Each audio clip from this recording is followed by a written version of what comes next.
Ladies and gentlemen, my name is Eric Paxton. Today is September the 13th, 2025, and we'll be going over Week 5, Module 5 assignment for FTH 212.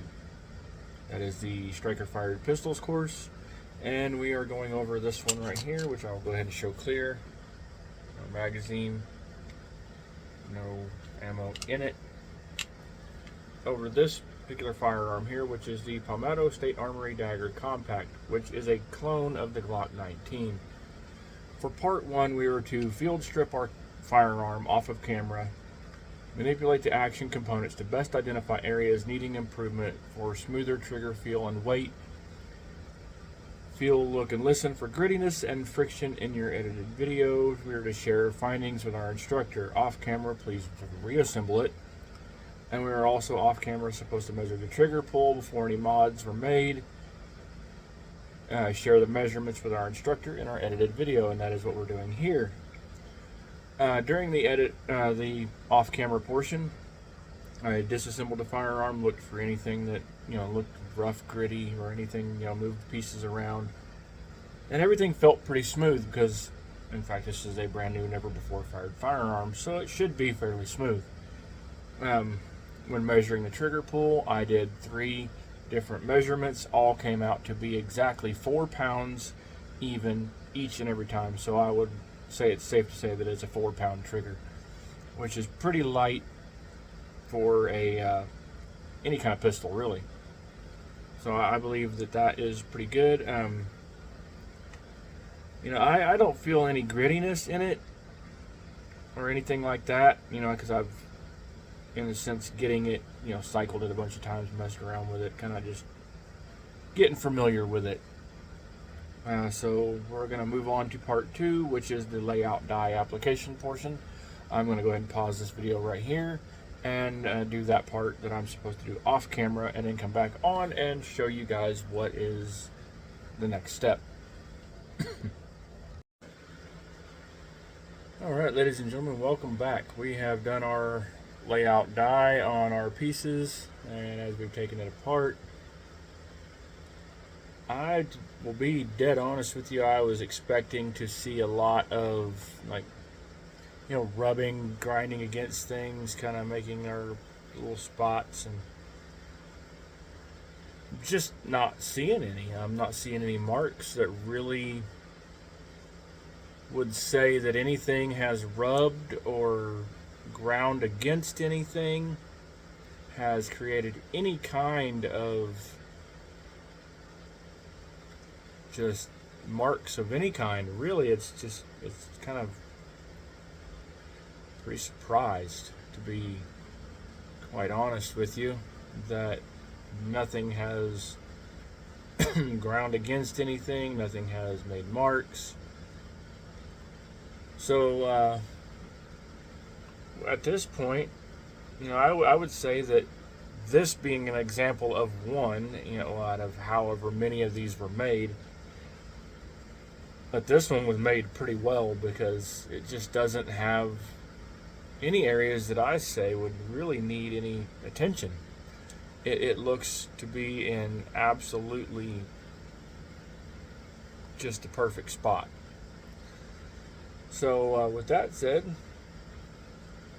we're going to go ahead and with part 3, it says, following the lecture guidance, polish the relevant trigger mechanisms before the results and after the results are all that need to be shown in an edited video. So there's not really any need for polishing because it's smooth. It doesn't grind on anything. There's no obvious grind marks that anybody can see anywhere. I mean, it's pretty clear.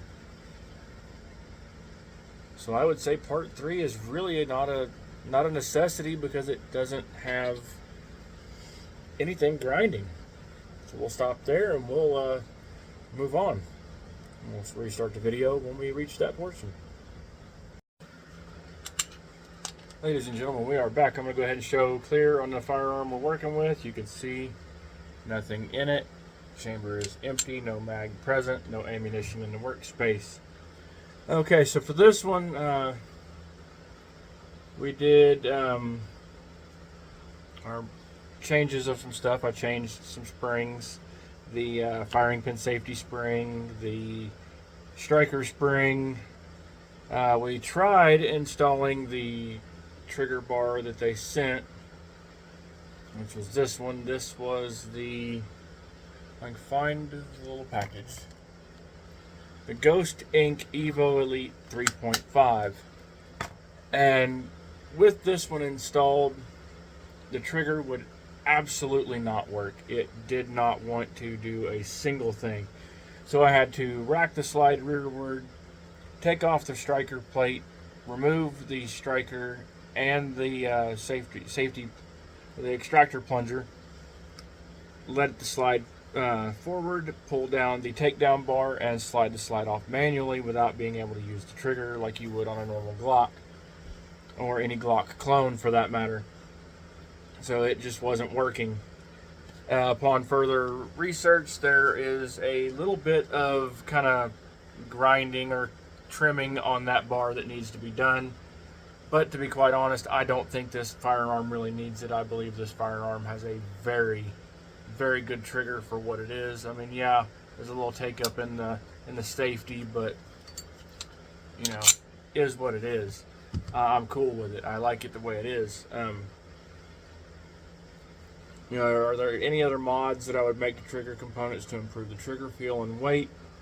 If so, what are the justifications for making those mods?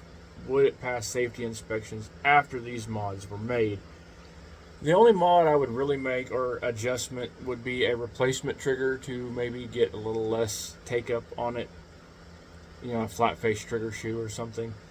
And it would pass without doubt a safety inspection, because those, like the Timney trigger group, those are made for these particular firearms, and they are very heavily scrutinized.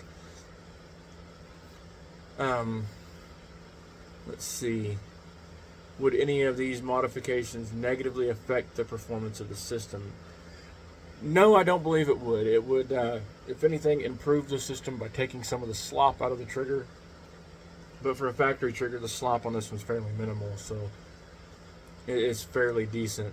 You know, with that being said, I think that where this firearm is right now, and I also then upgraded and changed and put on the night sights from the XS Sights company, by the way. I would absolutely recommend them 10 times out of 10. Their customer service is absolutely phenomenal. Yeah, I don't think anything need be changed on this firearm at all after, you know, changing the stuff. Even the trigger bar, it's absolutely fine just the way that it is. So with that being said, ladies and gentlemen, I am going to conclude this video right here. It was nice having you guys along for the ride for week 5 of the Striker Fired Handgun Platform class. And we will see you in the next class. Have a good day.